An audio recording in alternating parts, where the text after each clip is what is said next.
Hey everybody, Mark Horner. Nice to have you here. I've got some Northern Lights information for you in terms of coverage and video that will soon be available for you to see. And tonight's live coverage in hopes that we do, in fact, see the Northern Lights. So, what I'd like to do is just deal with my setup here. I'm coming to you live through Zoom. I want to explain, we're going to have a guest here in just a moment and how we're going to do that. We got some really good information for you. So thank you for joining. I want to make sure in Zoom, though, that we're not recording on this end because I'm using an older computer right now, quite frankly. You may even hear it. And I just want to make sure that we're not recording because that's a lot of CPU on this old machine. So I just thought of that. So let's see here. Are we recording on this end? Yes, we are. So let's stop that. Okay, so I've stopped the recording. Perfect. Perfect. Okay, excellent. Thank you for bearing with me for just a moment. So we're looking at a live picture right now, and we're going to talk to the man who owns this camera on location here. I'm near Seattle, Washington, in a town just north of Seattle, about 30 miles north, called Snohomish, here in Washington State.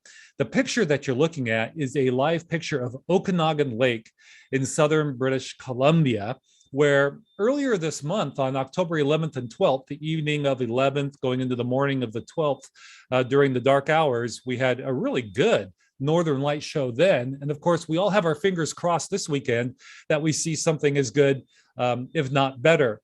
The home is owned, this camera is owned by Christian Sasse, my very good friend, who has this cottage at this location at Okanagan Lake.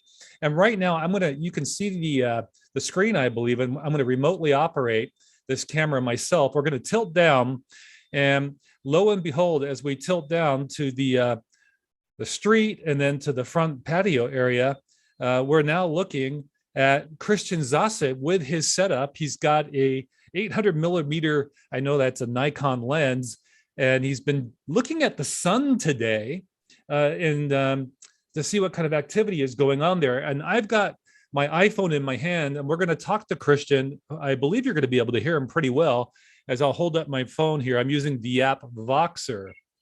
So Christian, we just saw you walk off screen. I see your phone on the table, so you probably just heard the alert, Christian. Hoping you can share with us what you're doing there today in preparation in advance of tonight's hopeful Northern Light show that we're all hoping appears in the sky where you're at. Hi, Mark. I hope you can hear me. Hi, everyone. It's quite funny, actually, to have an interview like this. I've never done this. So, yeah, I'm in the Okanagan. I think Mark may have shown you the beautiful view here. So we have clear skies. North is this way. So you just get the orientation. North, so that's east there, right? South and west. The sun's setting behind me. So I'm just setting up my equipment also to see what we can see tonight because, well, hopefully it'll be a major event. We don't know yet, right? Sometimes these auroras are very difficult to predict. In this case, they also got it wrong because last night we didn't see anything. I think it was predicted to be between 2 and 5 a.m. this morning, at least Vancouver time, so it's Pacific time.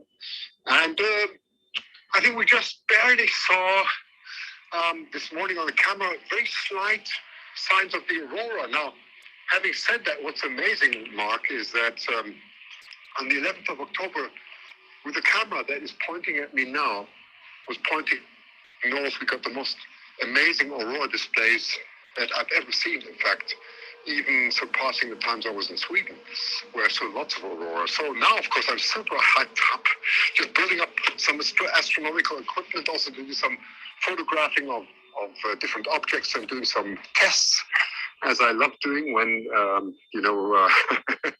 when the weather's so clear.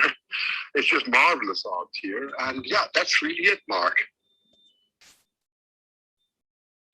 Very nice, Christian. So if I understand correctly, though, you were looking at the sun through your equipment earlier today. Is that right? Were you looking for more signs of a solar storm? Yeah, not really, but I just wanted to, what's always exciting is you see these, if you go to solar activity, space weather, You will see what the present activity of the sun is. The sun has always excited me. We're now going into the 25th solar cycle, and I have set up a beautiful solar scope before now. Of course, the sun is too low already. It's heading towards winter, so the sun is quite low. But yes, I did see the beautiful sunspots that are giving more activity now and give rise exactly to that. We give rise to this so-called X1 solar flare that we saw, or that we're supposed to see anyway. And I was just curious to see it myself, and yes, lo and behold, it looks exactly like it does on the website. Now, usually I would have gone a much further step, Mark, if I had had more time. I would have taken pictures and posted them and maybe even shown the whole thing live. I'm not quite there yet, but I'll get there. I'm going to be out here quite a lot. And as the solar activity increases, I am very keen. I love doing the educational part to show things live. And also with the setup that I've got here, as you can see, looks a bit sort of geeky, astronomical here. I'm very keen to show what we can see at night when the sky is clear, like it's going to be tonight.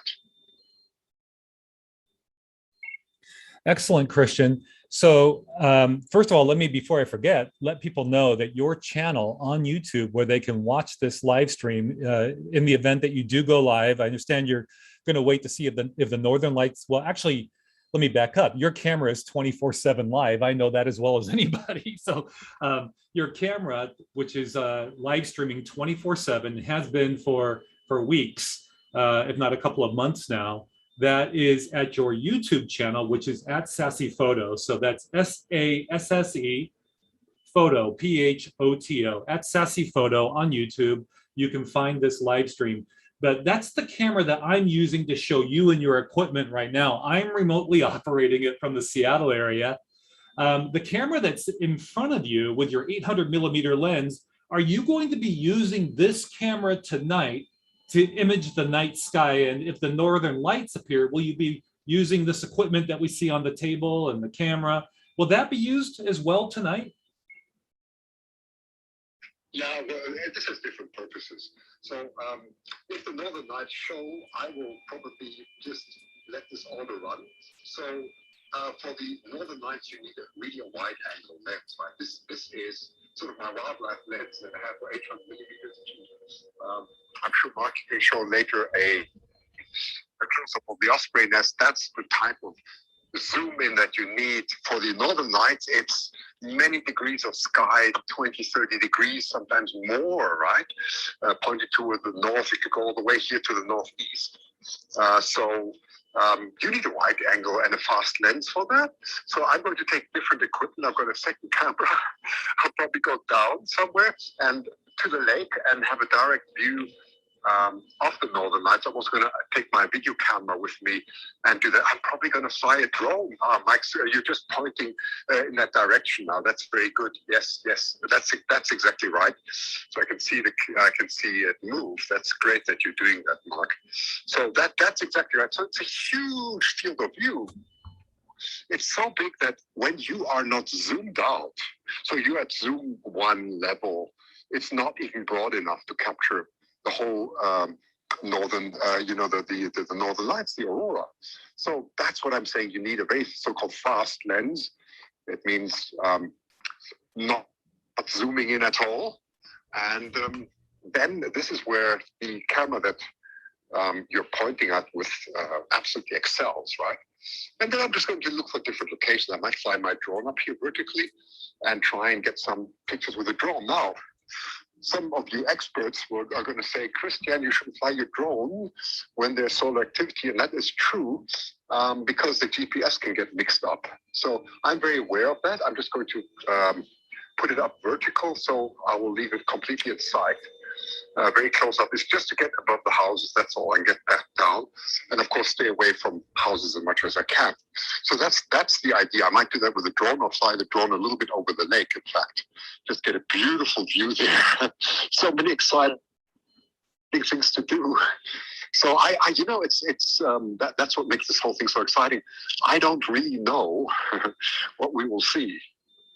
And you know what? If we don't see it tonight, I believe in the next months to come, there are going to be more opportunities for seeing the aurora, and I'll be experimenting, and then I'll tell you what the best setup is. But at the moment, yes, the camera that you're all looking at or pointing at me at the moment is really the best that you can use. And I'll be using the drone and so on. This equipment that you see here, that's really for close-up. So what I'm going to do tonight is we have the Orion Nebula, you know, famous Orion Nebula rising up here in the east later tonight. I just want to take some nice pictures of the Orion Nebula. It's just fun doing it, right? And just in preparation to one day to show this live, you know, I'm just more or less practicing, and then I've got a small telescope on here. I don't know if you can see this here. So there's a small telescope on here, and that small telescope is used to guide this big lens, because the Earth's rotation is so quick that you have to start doing corrections. And I do these corrections with this so-called guide scope. And there's some new software that's come in. I'm just going to test that tonight, see how good it is, and test the whole setup and get it ready so that, you know, as winter approaches and we get these beautiful skies here with the Orion Nebula, that I'll be able to broadcast that live. I hope I've explained that.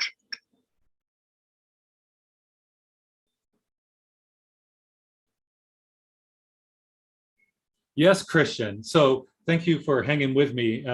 I've zoomed in very tight on your 800 millimeter lens and the guide scope.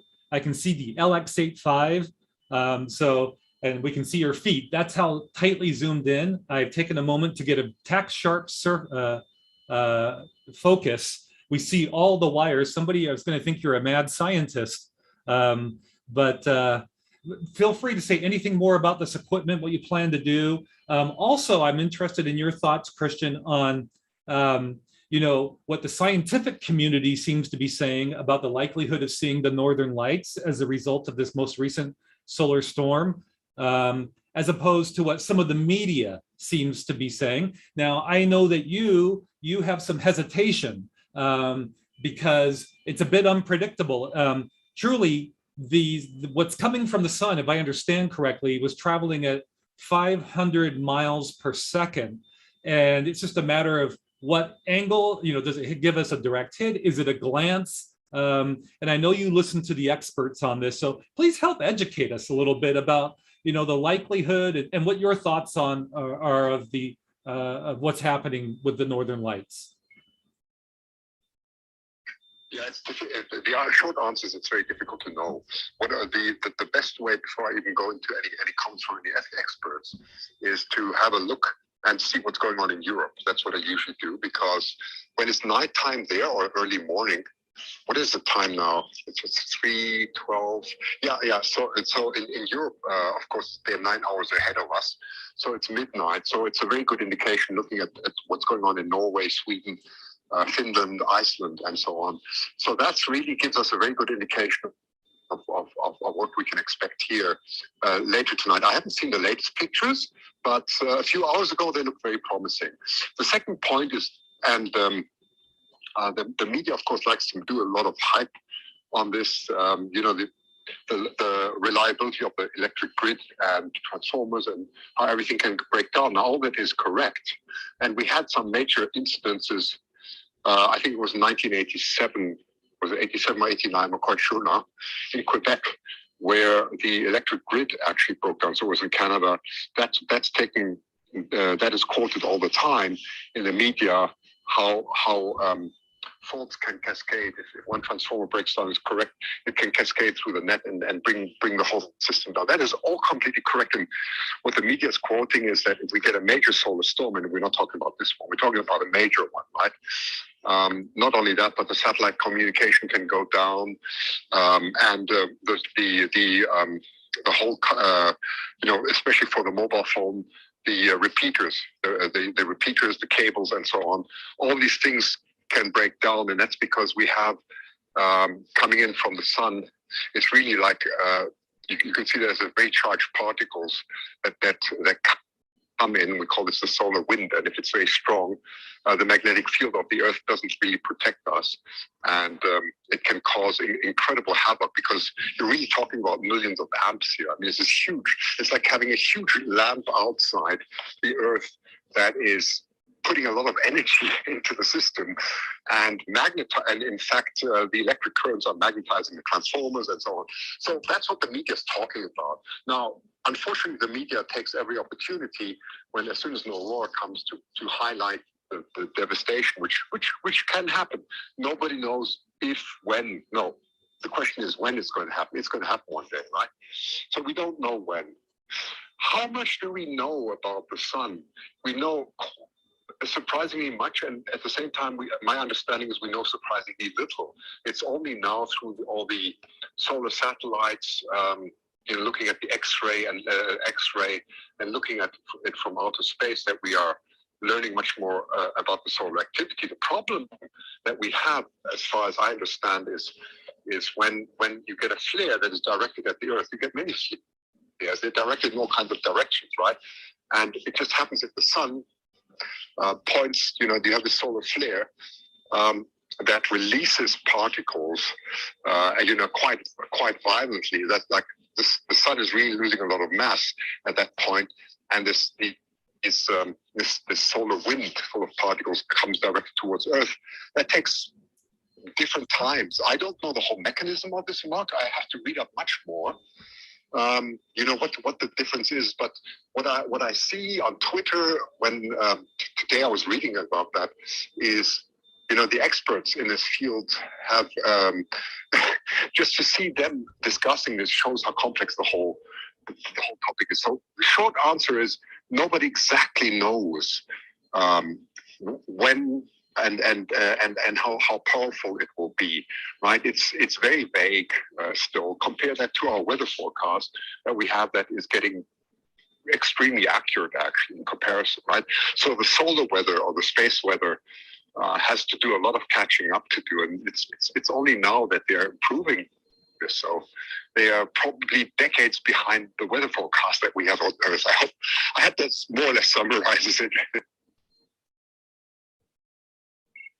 Christian, you're doing a great job. It's an excellent summary. Again, you can watch Christian's live stream tonight. His camera is 24/7. It's been 24/7 live streaming for a couple of months or so now at Sasse Photo on YouTube, SASSEPHOTO. I also want to give a shout out, read a couple of comments coming in on the live stream on YouTube for this channel right now. Kit Harvey, our friend Kit Harvey, Christian, she says, cool, I hope the Northern Light show is tonight.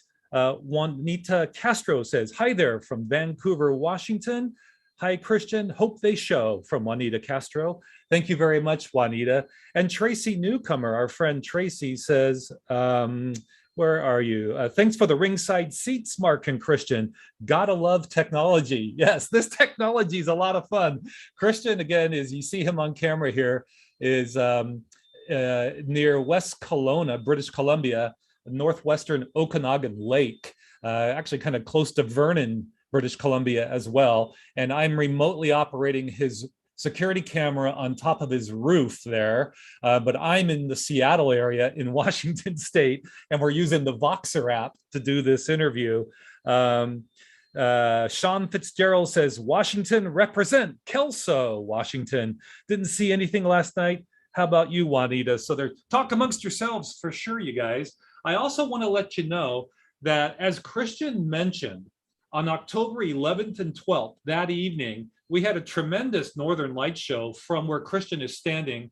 We recorded it with this same security camera. I've created a video of 6 hours and 50 minutes, so nearly 7 hours of the Northern Lights set to beautiful music. It's relaxing, meditative music.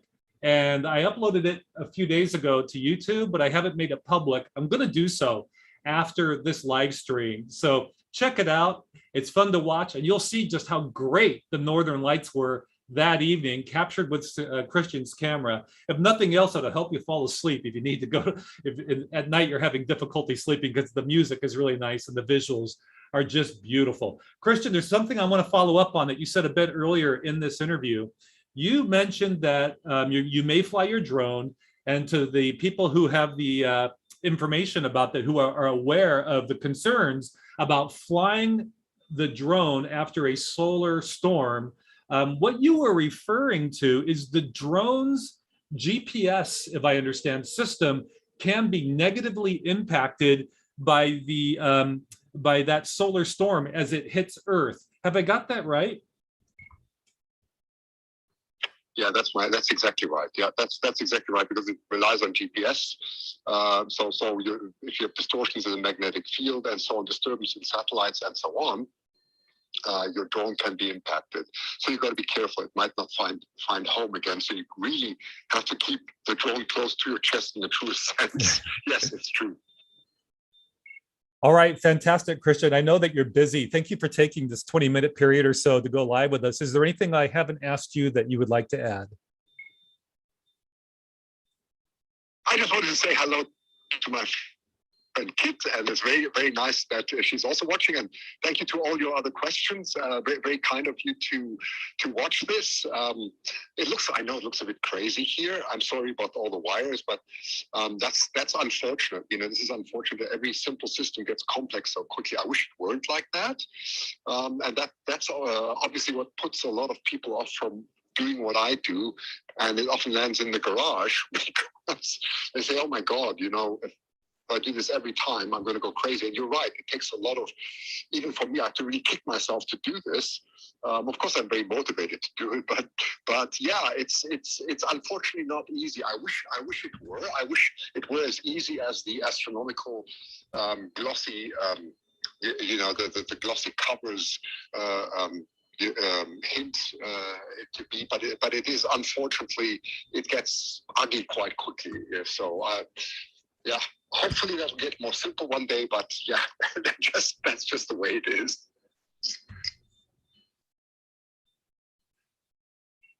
Hey, Christian, it's amazing what we can do with technology today. It's all a matter of perspective. It may look like a lot of wires to some, but what is being accomplished, when we think about early spaceships going into orbit and whatnot, and they were using megabytes rather than let alone gigabytes or beyond. It's amazing. And thank you for sharing the gear. I'll let you go. I'm going to wrap it up, and as I do so, Christian, I'm going to zoom out, show the area, and remind people of where they can watch your stream.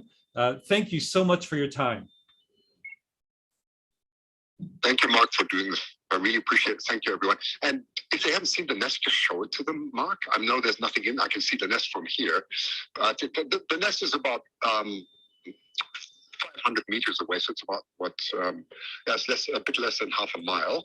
But it's still amazing how you can zoom in, and tell them to watch this channel, because we're going to have a lot of beautiful wildlife, apart from hopefully some northern lights. So thank you, everyone, and thanks a lot, Mark. You're most welcome, Christian, and I will do so. And I'll get back to you on Voxer as soon as I wrap up this live stream. Thanks, Christian. Take care and be safe out there. Stay warm. Okay, folks, so I'm going to do as Christian advised and just give you a quick tour. So this 24/7 camera went on Christian's home here in near West Kelowna, British Columbia, about a couple of months ago. The result of concern of wildfires. The White Rock Lake wildfire over the summer in particular approached Christian's neighborhood twice. And so his area was evacuated twice where he lives, in the La Casa Cottage Resorts area, which is this neighborhood right here, overlooking from the northwest side of Okanagan Lake, this north end of Okanagan Lake. It's not quite the full north end, is down to the right there. This lake extends several miles. I think this lake, I'd have to double check, but I think it's upwards of 80 miles long. And it, water flows from it on the south end into another lake. And ultimately it becomes the Columbia River, which flows through Washington State and along the Washington-Oregon border, where it meets the Pacific Ocean. So this is looking northeast towards Vernon. Vernon, British Columbia is literally, I'll zoom in real quick here. Again, I'm remotely operating this camera. It's just over this hillside here, and this is where you will see a night glow. Now, this is the perspective. Let me zoom back out again. Actually, let's zoom out, not zoom in. This is the perspective that is we're going to see much of in the video that I will make public after this live stream.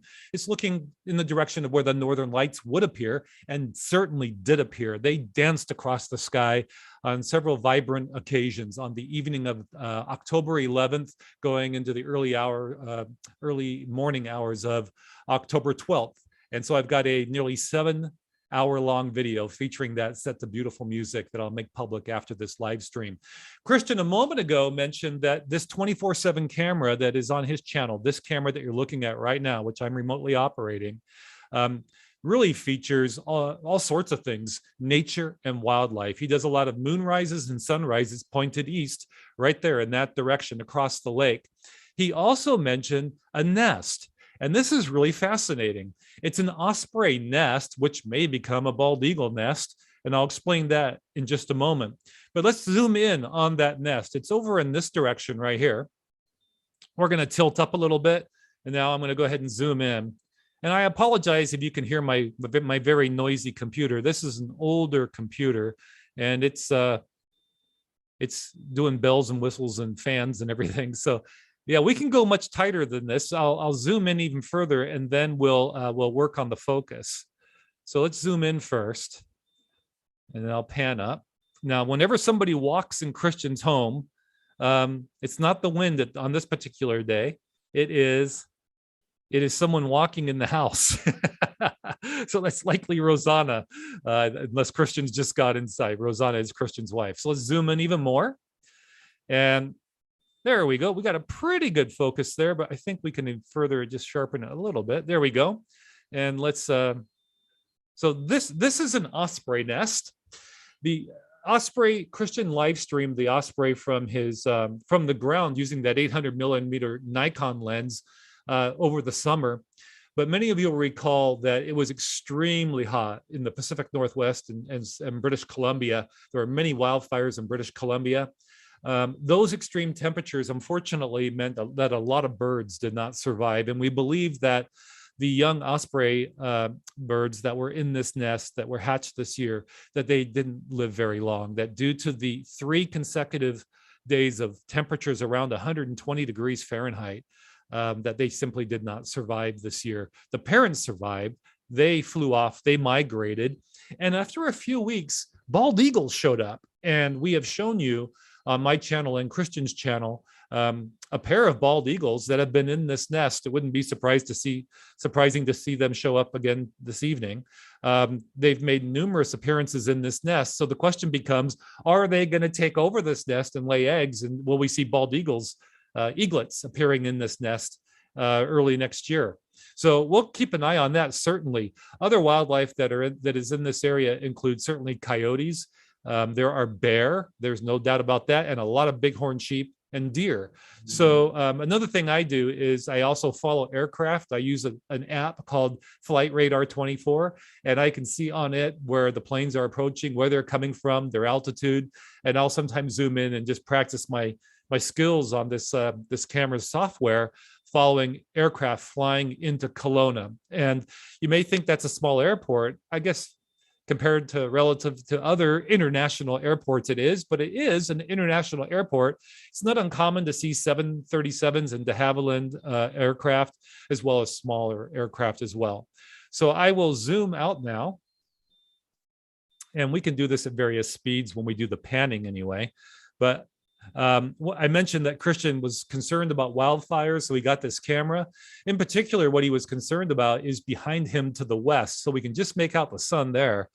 But he would like to be able to see during wildfire season what's going on in that direction in particular, as well as what was happening during this past summer's wildfire season. There was a major wildfire just coming over some ridge tops to the north of him, just beyond these homes. So in that direction right there, the glow of the White Rock Lake wildfire was very apparent and did come down some ridge lines a bit into the north here. So if I were to zoom in, for example, I can really get tight on that. Let's do it. We'll just mess with our little pan and tilt here. We'll bring it down. And I'll give you just a an idea.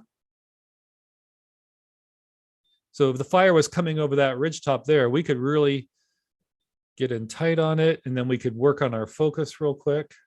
I'm trying to get faster at this stuff. There we go. The good news is, though, is starting yesterday, I was looking at some nearby ridgetops on the other side of the lake and behind Christian's place, and I could actually see light patches of snow. So it's a different, wildfires are no longer a threat at this time. But tonight, when Christian is live, and who knows, maybe I'll hop on live and share his stream as well, we'll be focused in this direction. And this is the direction within which we would see the northern lights. That is the perspective right there. So I want to thank you all for checking out this live stream. Let me check out the YouTube comments. Juanita says, thank you both. You're most welcome. And Janine just jumped on. Hi, Janine. Janine Sadola from Vancouver Island, Nanaimo. We had Christian on live standing with his equipment on his front driveway earlier in the stream, Janine. So I highly recommend checking out the replay. I'm about to wrap up. And again, I will be making public on YouTube after this stream the Northern Lights from October 11th, 11th and 12th, using this camera, looking directly in that same direction that you're seeing right now. You'll see the Northern Lights. That was a really good show at times throughout the evening, to including the 4 a.m. hour. So it's nearly 7 hours of music set to beautiful music. It'll help you fall asleep if nothing else. So I'll make that public here on the Beyond 90 Seconds YouTube channel. So thank you all very much for checking this out. Again, check out Christian's stream tonight. You could even go there now at Sasse Photo on YouTube. So you can go to youtube.com/S as in Sam, ASSEPHOTO. So youtube.com/Sasse Photo. It'll take you to his channel, and look for the La Casa Cottage live stream, 24/7 live stream, because his neighborhood that you're seeing here right there in the foreground is the La Casa Cottages Resort. All right. This is Mark Horner near Seattle, Washington, showing you live pictures in advance in anticipation of hopefully seeing the Northern Lights from this camera, as well as hopefully regions where you may very well be located as well. Thanks for watching, everybody. Take care.